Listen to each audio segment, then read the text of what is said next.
Okay, guys, good morning. Today we're going to start with this chapter that is My Childhood. This is for whom we will study about now Abdul Kalam. In this chapter we'll study about Abdul Kalam Azad. I was born into a middle class Tamil family in the island town of Rameshwaram in the East Wild Madras state. Now, this is a autobiography, and from that only this is a small extract. ठीक है, अब्दुल कलाम आज़ाद के लिए कुछ नया नहीं है पढ़ना, because he is a very familiar face, very friendly face. उनके अचीवमेंट्स हर एक बच्चा बच्चा जानता है. यहाँ पर हम उनके चाइल्डहुड के बारे में थोड़ा सा स्टडी करेंगे. तो वो कहते हैं कि वो एक मिडिल क्लास तमिल फैमिली को बिलोंग करते थे, रामेश्वरम के मद्रास स्टेट में. My father Jalaluddin had neither much formal education for much wealth. हालांकि जो उनके फादर जो थे उनके पास एक हम लोग बिल्कुल गरीब तो नहीं कह सकते हैं उनको, लेकिन ठीक ठाक थे वो. Had neither much formal education. उन्होंने भी अपनी एक लाइफ टाइम में एक बहुत अच्छी, बहुत ज़्यादा एजुकेशन प्राप्त नहीं की थी उनके फादर में. Despite these advantages, neither much formal education nor much wealth, despite these disadvantages he possessed great innate wisdom and a true generosity of the spirit.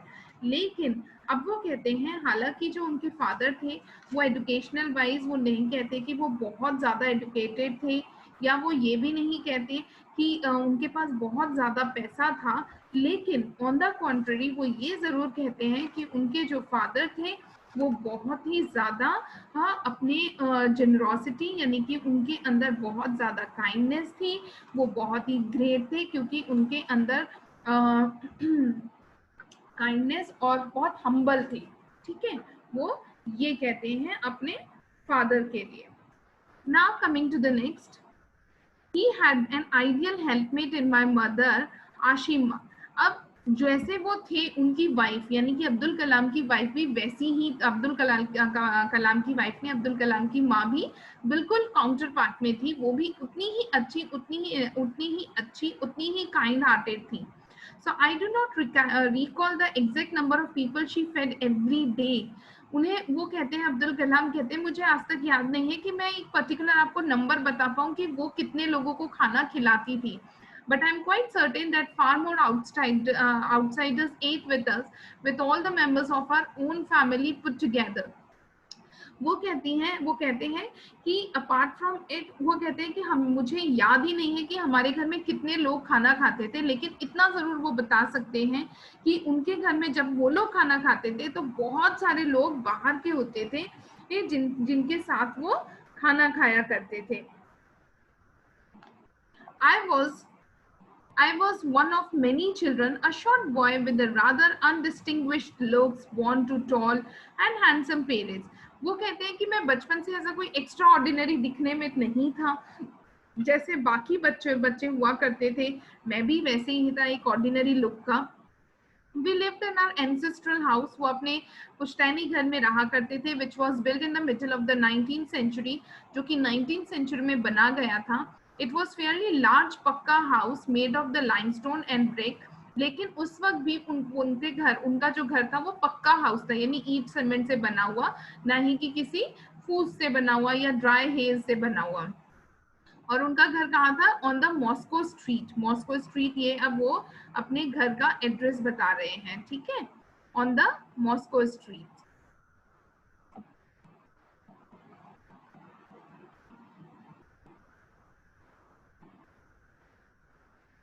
in Rameshwaram.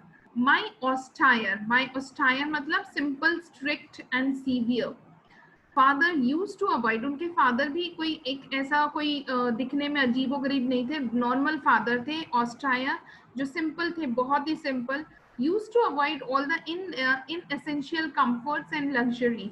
हालांकि जैसे उन्होंने ये कहा कि वो एक मिडिल क्लास फैमिली को बिलोंग करते थे, कमी नहीं थी पैसों की, लेकिन उनके फादर ने कभी भी उनको बहुत लग्जरियस लाइफ के लिए प्रमोट भी नहीं किया कि जो नहीं चाहिए वो सामान भी ला दो, एक पेन की जरूरत है तो 10 पेन ला के दे दो, पेन का काम है लिखना, वो चाहे 5 रुपए का पेन हो, चाहे 3 रुपए का, चाहे 100 रुपए का, चाहे 1000 रुपए का। लेकिन अगर आपको लिखना ही नहीं आता तो वो 1000 भी डस्टबिन में जाता है, बेकार है।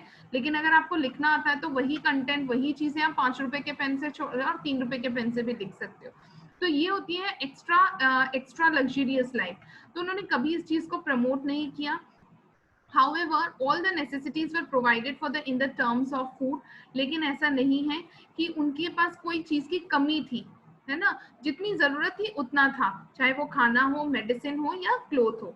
In fact, I would say mine was a very secure childhood, both maternally and emotionally. Now, this is underline this line क्योंकि ऐसा क्वेश्चंस आते हैं कि why he said this thing that he had a very secure childhood, both materially and emotionally. Materially and emotionally का मतलब यहाँ पर क्यों क्या है कि this sort of question also comes in your examination. Then the answer would be materially, yani he, although he belongs to a middle class family, but at the time of if the question arises for the needs, he was blessed with all sort of needs in respect of food, clothes, medicines and all. And emotionally, why he's saying emotionally? Because his father and mother were very genuine, very kind hearted person. So he was emotional, he was having in all the things. उनकी जो family थी वो बहुत lovable family थी, बहुत अच्छी family थी, and that is why emotionally strong भी थी. Now the second world war broke out in 1839. 1839 में second world war start हुआ था when I was 8 years old. Now I यानी Abdul Kalam. For reasons I have never been able to understand, a sudden demand of tamarind seeds erupted in the market. Now he is saying कि मुझे आज तक समझ नहीं आया कि all of sudden जो tamarind seeds होते हैं, यानी इमली के बीज जो होते हैं, वो all of sudden market में इतना high demand क्यों हो गए या इरप्ट गायब कैसे हो गए. I used to collect the seeds and sell them to provision shop on Moscow streets. अब वो कहते हैं कि मैं भी उसको बीज को कलेक्ट करता था और जाके दुकान में बेच के आता था. A day's collection would fetch me the princely sum of आना. और सारे दिन में मैं करीबन 1 आना कमा लेता था. 1 आना एक करेंसी है, बहुत पहले चलती थी. My brother-in-law Jalaluddin would tell me stories. उनके जो brother-in-law जो थे वो उनको जलालुद्दीन जिनका नाम था would tell me stories about the war, which I would later attempt to trace the headlines in the Dinamani. ये न्यूज़पेपर का नाम है. वो कहते हैं मेरा जो ब्रदर इन लॉ है वो मुझे कहानियां बताता था वर्ल्ड वॉर फर्स्ट की, लेकिन और बाकी की जो हेडलाइंस होती थी उस वक्त के न्यूज़ हेडलाइंस जो होती थी वो इस न्यूज़पेपर में पढ़ लिया करते थे. Our area being isolated was completely unaffected by the war. हालांकि इनका जो घर था जहां पर मॉस्को एरिया में रामेश्वरम में, ये थोड़ा सा आउटस्कर्ट था, आइसोलेटेड था, इसलिए अभी तक वॉर का कुछ भी बैड इम्पैक्ट इनके जगह पर नहीं आया था. लेकिन India was also forced to join the allied forces and something like a state emergency was declared. लेकिन क्योंकि वर्ल्ड वॉर सेकेंड के वक्त जो था वो वहां पर उस वक्त इमरजेंसी डिक्लेयर हुआ था और इंडिया को भी इस वर्ल्ड वॉर में ज्वाइन करना पड़ा था, है ना. तो the first casually came in the form of the suspension of the train halt Rameswaram station. और पहली बार जब उन्होंने उस वर्ल्ड वॉर का इम्पैक्ट रामेश्वरम में देखा था, वो किस फॉर्म में देखा था कि वहां पर एक ट्रेन थी रामेश्वरम स्टेशन में जो हॉल्ट कर दी गई थी, रोक दी गई थी. हॉल्ट यानी रोकना. The newspaper now had to be bundled and thrown out from the moving train on the Rameshwaram road between Rameshwaram and Dhansukhadi. ना वो कहते हैं कि रोक दी गई थी. उसके बाद वो लोग क्या करते थे कि वो न्यूज़पेपर में न्यूज़पेपर को चलती हुई ट्रेन से न्यूज़पेपर अंदर फेंका करते थे. That forced my cousin Samaluddin, who distributed newspaper in Rameshwaram, to look for a helping hand to catch the bundle as if naturally. Now वहाँ से क्या होता था कि लोग जो थे न्यूज़पेपर को फेंकते थे रेलवे ट्रेन के डब्बों में से, ट्रेन के कोच में से न्यूज़पेपर फेंका करते थे, या वो लोग भी करते थे. तो ये इनको हेल्प करते थे अपने कजन को, that is Samaluddin. I filled the slot. Samaluddin helped me to earn my first wages. और इस तरीके से इन्होंने अपनी first wages, अपनी पहली कमाई earn की. Half a century later, I can still feel the surge of the pride in earning my own money for the first time. और जब भी उन्होंने याद किया कि उन्होंने अपना पहला कमाई, वेजेस जो है, एक मनी, एक पैसा उन्होंने कब कमाया था ये। अब इसमें कंफ्यूज मत हो जाना, क्योंकि उन्होंने टैमरिंड सीड को बेच के अपने पहले एक आना, इट्स नॉट अ मनी, एक आना एक बहुत छोटा सा पैसा होता है। तो उन्होंने कहा कि मैंने जो अपनी पहली कमाई की थी वो डिस्ट्रीब्यूटिंग ऑफ द न्यूज़पेपर से ही की थी। Every child is born with the inherited characteristics into a specific socio-economic, emotional environment and trained in a certain ways by figuring authority. Now वो कहते हैं कि हर एक बच्चा जो है जब किसी घर में जन्म लेता है तो उसमें कुछ inherited qualities होती हैं, है ना। जैसे आपने देखा होगा कि आप अपने पापा जैसा खाना खाते हो, या आपके पापा के अंदर जो आदत है, या बुआ में आदत है, मासी में आदत है, वो आदत सेम आप में भी है। तो हम हर जो बच्चा होता है वो इनहेरिटेड लेके पैदा होता है। तो ना आगे वो ये कहते हैं कि into a specific socio-economic environment and trained in a certain ways. I inherited honesty and self-discipline from my father and from my mother. Now later on, Abdul Kalam is specify his inherited qualities. He is saying that he is inherited by the honesty and the self-discipline of his father and mother. I inherited faith in goodness and deep kindness, and so did my 3 brothers and sisters. अब वो कहते हैं मैं ही नहीं, मेरे जो छोटे भाई बहन जो थे, ब्रदर्स और सिस्टर्स जो सिबलिंग्स थे, वो भी मेरे मम्मी और पापा जैसा ही, या मम्मी पापा जैसे ही, पेरेंट्स जैसे ही वो लोग ऑनेस्ट थे, और वो लोग भी इतने ही काइंड थे। I had 3 close friends of my childhood. अब वो कहते हैं कि उनके 3 बचपन के बहुत अच्छे फ्रेंड थे। एक था रामानंदा शास्त्री, एक था अरविंदन, और एक था शिव प्रकाशन। All these 3 boys were Orthodox Hindu Brahmin family. हालांकि अब्दुल कलाम जो थे वो मुस्लिम फैमिली को बिलोंग करते थे, whereas उनके जो फ्रेंड्स थे वो हिंदू फैमिली को बिलोंग करते थे। As children, none of us ever felt any differences among ourselves because of our religious differences and upbringing. हालांकि उस वक्त रामेश्वरम में ऐसा कोई कास्टिज्म या रैशनलिज्म था नहीं, तो इनमें बच्चों में कोई फर्क भी नहीं था इतना ज्यादा। सब बच्चे एक साथ बड़े होते थे, खेलते थे, कूदते थे, खाना खाते थे। इनफैक्ट रामानंद शास्त्री जो थे was the son of the Pakshi Lakshman Shastri. हालांकि वो कहते हैं रामानंद शास्त्री जो थे इनफैक्ट किनके बेटे थे, पाक्षी लक्ष्मण शास्त्री के, the high priest of Rameswaram temple.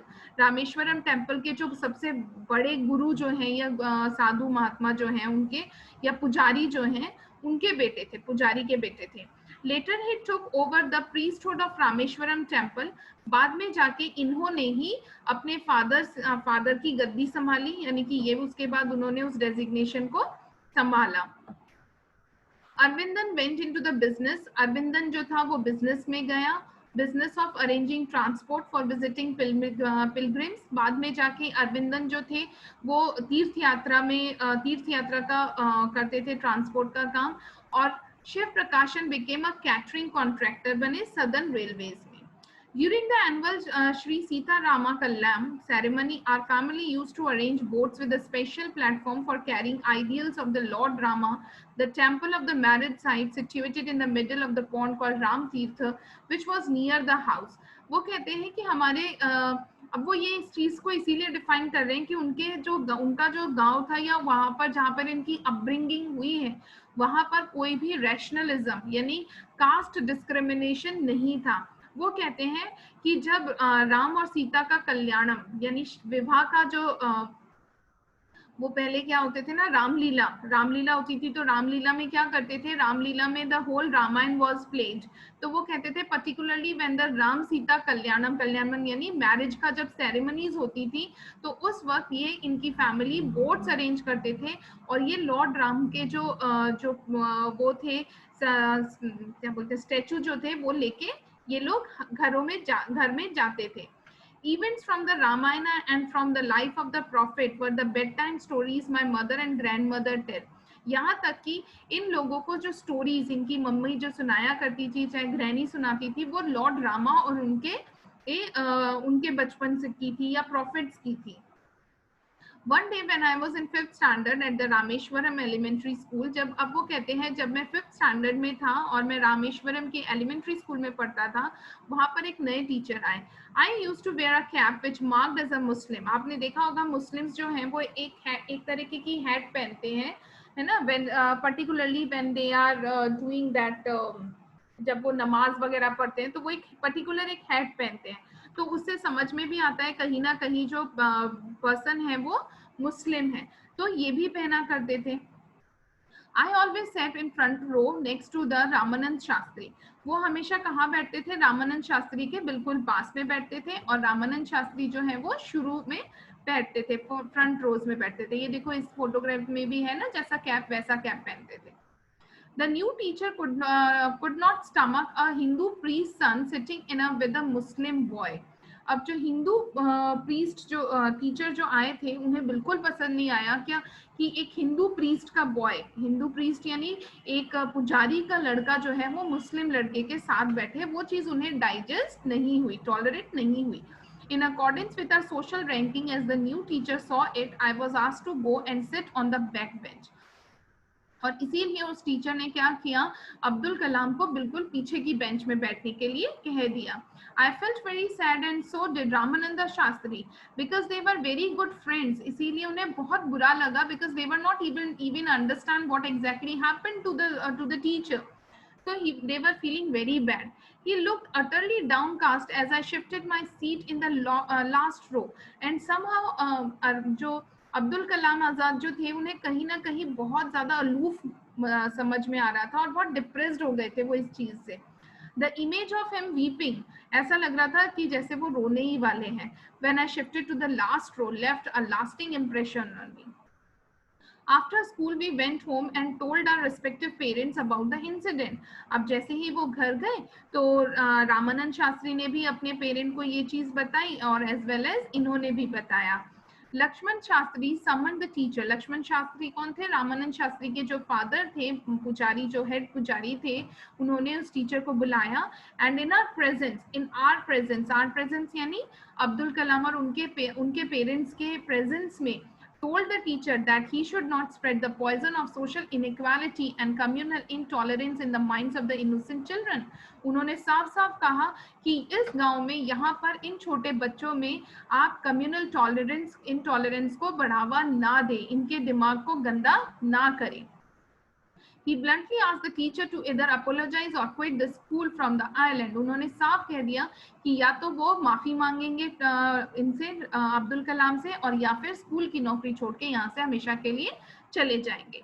Not only did the teacher regret his behavior, but the strong sense of conviction Lakshman Shastri conveyed ultimately reformed this young teacher. और यही नहीं, उन टीचर के भी को भी समझ में आया कि वाकई में whatever he did it was wrong. So he was apologizing, उन्होंने माफी भी मांगी. और कहीं ना कहीं जो लक्ष्मण शास्त्री उनको कन्वे करना चाहते थे कि इस गांव में, इस पर्टिकुलर एरिया में there will be no place for the casteism or racial discrimination, ये चीज इस टीचर को भी कहीं ना कहीं अच्छे से समझ में आ गई थी.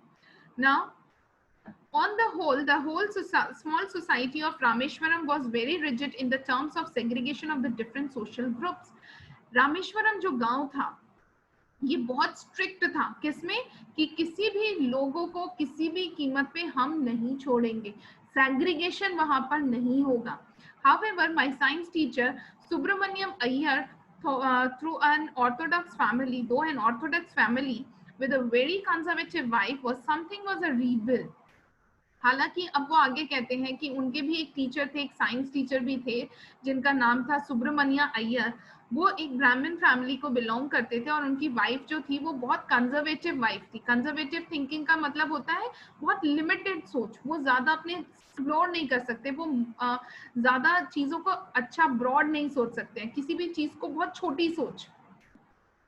He did his best to break the social barriers so that the people from the varying background could mingle easily. हालांकि वो कहते हैं शिव सुब्रमण्या जो थे, अय्यर साहब जो थे, वो ऐसा बिल्कुल नहीं थे. वो अपनी पूरी कोशिश करते थे कि इस तरीके की रेशियल डिस्क्रिमिनेशन ना हो. He used to spend hours with me and would say, Kalam, I want you to develop so that you are on par with the highly educated people of the big cities. वो कहते हैं कि वो मेरे साथ यानी वो जो अय्यर टीचर जो थे उनके मिस्टर अय्यर जो थे वो कलाम के साथ बहुत टाइम स्पेंड करते थे और वो ये कहते थे कि कलाम कि तुम अपने आप को इतना डेवलप करो, I want you to develop so that you are on the par with the highly educated. वो कहते हैं तुम इतना अपने आप को एजुकेट करो, इतना ज्यादा ऊंचा चढ़ो कि तुम लोगों को इस सोच से बाहर निकालो और highly educated people of the big cities, और आप उनको ब्रेकअप करो जो बहुत बहुत ज्यादा सिटीज के जो बहुत पढ़े लिखे लोग हैं लेकिन माइंड जो है उनका कंजर्वेटिव है, आप उनको उनकी सोच को तोड़ सको. One day he invited me to his home for a meal. और एक दिन सुब्रमण्यम अय्यर ने अब्दुल कलाम को अपने घर मील के लिए खाने पे बुलाया. अब उनकी वाइफ तो कंजर्वेटिव थी. His wife was horrified at the idea of a Muslim boy being invited to a dine यानी dinner in a ritually pure kitchen. अब उनकी वाइफ को तो बहुत बुरा लगा कि उन्होंने उनका जो पवित्र किचन है ना. यूजुअली हिंदू माइथोलॉजी में किचन को इसीलिए बहुत ज्यादा पवित्र मानते हैं क्योंकि किसी को खाना खिलाना अपने आप में एक बहुत बड़ा एक पुण्य माना जाता है. खाना यानी अन्नपूर्णा, अन्नपूर्णा जिसके लिए आप कमाते हो, किस चीज के लिए कमाते हो आप, है ना. खाने के लिए पैसा होना चाहिए तो खाना भी तो चाहिए ना. तो वो कहते हैं कि अन्नपूर्णा, हाँ मेरा जो किचन था वो इतना ज्यादा प्योर किचन है. अब उनकी वाइफ का तो वो बहुत हॉरिफाइड हो गई, वो बहुत डर गई ये सोच के कि अब वहां पर मुस्लिम बॉय आके तो पूरा भ्रष्ट कर देगा. She refused to serve me in her kitchen. पहले के जमाने में कोई अलग से डाइनिंग टेबल नहीं होते थे, वो किचन में ही खाना खाते थे. तो उन्होंने बिल्कुल साफ तरीके से मना कर दिया कि अब्दुल कलाम जो है वो उनके किचन में नहीं घुसेंगे. Subramania Iyer was not perturbed, nor did get angry with his wife, but instead served with me. हालांकि उनके जो सुब्रमण्यम अय्यर जो थे, उनके जो टीचर थे, उन्हें बिल्कुल भी उन्होंने नहीं डांटा या उन्होंने ऐसा कुछ बोला भी नहीं अपनी वाइफ को. इनफैक्ट उन्होंने अपने हाथों से अब्दुल कलाम को खाना परोसा और अपने ही पास में बिठा के उन्होंने खाना खिलाया. His wife watched us from the behind the kitchen door. हालांकि उनकी वाइफ सब कुछ देख रही थी. I wondered whether she had observed any differences in the way I ate rice, drank water, cleaned the floor after the meal. वो अब्दुल कलाम कहते हैं मुझे ऐसा लगा कि वो ये देखना चाहती हैं कि मैं कैसे खाना खाता हूँ, कि मैं कैसे पानी पीता हूँ, मैं फैला के तो नहीं खाता हूँ, मेरा खाने का तरीका क्या है. When I was leaving his house, Subramania Iyer invited me to join him for the dinner again the next weekend. उन्होंने वापस उसको अब्दुल कलाम को वापस वीकेंड में इनवाइट कर दिया. Observing my hesitation, he told me not to get upset. और क्योंकि अब्दुल कलाम को समझ में आया था that his wife doesn't like this, लेकिन even then उन्होंने जैसे उन्होंने देखा कि अब्दुल कलाम को थोड़ा सा हेजिटेशन हो रहा है, उन्होंने कहा once you decide to change the system, such problems have to be confirmed. उन्होंने कहा कि अगर तुम वाकई में ये चाहते हो कि ये सोसाइटी चेंज हो तो इस तरीके के प्रॉब्लम्स को you have to face it out, आप इससे भाग नहीं सकते हो. So when I visited his house the next week, Subramania Iyer's wife took me inside her kitchen and served me food with her own hands. Today this much only. अब उन्होंने कहा कि जब नेक्स्ट टाइम उन्हें डिनाइन के लिए बुलाया गया तब सुब्रमण्या अय्यर की वाइफ ने खुद उनको किचन में बुलाया और खुद उन्होंने उन्हें खाना भी परोसा. Today this much only. Thank you.